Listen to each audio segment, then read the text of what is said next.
தமிழ் பேசும் அனைத்து உறவுகளுக்கும் என்னுடைய வணக்கங்கள். 2026 குரு பேச்சு மேசராசி அன்பர்களுக்கு என்ன பலன் தரும் அப்படின்னு சொல்லிட்டு பார்க்கலாம்.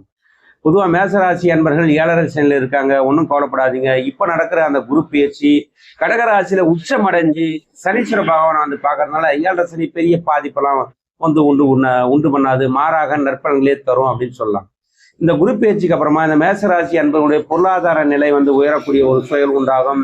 மேலும் 4ஆம் வீட்டில் வந்து பயிற்சி ஆகிறதுனால வீடு கட்டக்கூடிய அமைப்பு, வீடு வாங்கக்கூடிய அமைப்பு, ஏற்கனவே வீட்டை வந்து புதுப்பிக்கக்கூடிய ஒரு அமைப்பு, மேலும் வந்து உயர்கல்வி பெறக்கூடிய அமைப்பு, மேலும் அவர் 8ஆம் வீட்டை வந்து பார்க்கறதுனால திடீர் அதிர்ஷ்டம் போல வந்து தனவரவு வரக்கூடிய அமைப்பு, மேலும் வந்து இப்போ சில பேர் வந்து கோர்ட்டு கேஸு போலீஸ் ஸ்டேஷன் இருப்பாங்க, அந்த வழக்குகள்லேருந்து விடுதலை ஆகக்கூடிய வந்து அமைப்பு, மேலும் அவர் 9க்குரியன்றதால மூதாதையர் சொத்துக்கள் இருக்கக்கூடிய பிரச்சனைகள் நீங்க உங்களுக்கு சேர வேண்டியது கிடைக்கிறது. மேலும் வந்து கடல் கடந்து அந்நிய நாட்டுக்கு வந்து போகக்கூடிய வந்து வேலைக்காகவோ வந்து தொழிலுக்காகவோ போகக்கூடிய அமைப்பு, மேலும் வந்து ஆன்மீக பிரயாணங்கள் உங்களுக்கு வழி நடத்தக்கூடிய வந்து ஒரு குரு கிடைப்பாரு. மேலும் 10ஆம் வீட்டை வந்து பார்க்கறதுனால வேலை இல்லாதவங்களுக்கு வந்து வேலை கிடைக்கும். ஏற்கனவே வந்து ஒரு ஜாப் பண்ணிட்டு இருக்காங்கன்னா அங்கே வந்து சம்பள உயர்வு கிடைக்கிறது, ஹையர் பொசிஷன் கிடைக்கிறது, அங்கே வந்து நற்பெயர் வந்து கிடைக்கிறது. மேலும் சில பேர் வந்து ஒரு வேலையில் செஞ்சுட்டு இருப்பாங்க, இங்கே பிடிக்காம இன்னொரு வேலைக்கு நம்ம போகலாமா, இதை விட்டுட்டு போகலாமா, அங்கே போனால் கிடைக்குமா, இன்னொரு வேலை கிடைக்குமான்னு சந்தேகத்தில் இருப்பாங்க.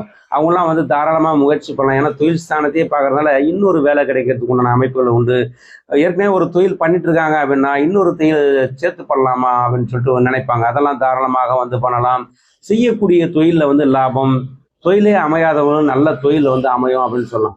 மேலும் 12ஆம் வீட்டை வந்து குரு பகவான் பார்க்கறதுனால சுப விரயங்கள் வந்து உண்டாகும். வந்து பிள்ளைங்களுடைய படிப்புக்காக வந்து செலவு பண்ணுறது, திருமணத்துக்காக வந்து செலவு பண்ணுறது, இந்த மாதிரி வந்து சுப விரயங்கள் வந்து உண்டாகும் அப்படின்ற மாதிரி சொல்லலாம்.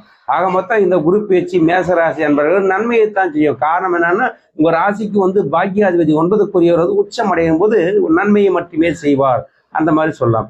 ஆக இந்த குரு பேச்சு இந்த மேசராசி அன்பர்களுக்கு வந்து பொருளாதாரத்தை வந்து உயர்த்தும், வேலை கிடைக்கும், திருமணம் நடக்கும், புத்திர பேர்வு கிடைக்கும், இது மாதிரி நற்பலன்களே தருவார்னு சொல்லலாம். இந்த குரு பகவானுடைய அருளை பெற வியாழக்கிழமை தோறும் வந்து குரு தட்சிணாமூர்த்திக்கு நெய் தீபம் ஏற்றி வழிபட்டு வந்தால் அவருடைய அருளை பெறலாம் அப்படின்னு சொல்லலாம். நன்றி.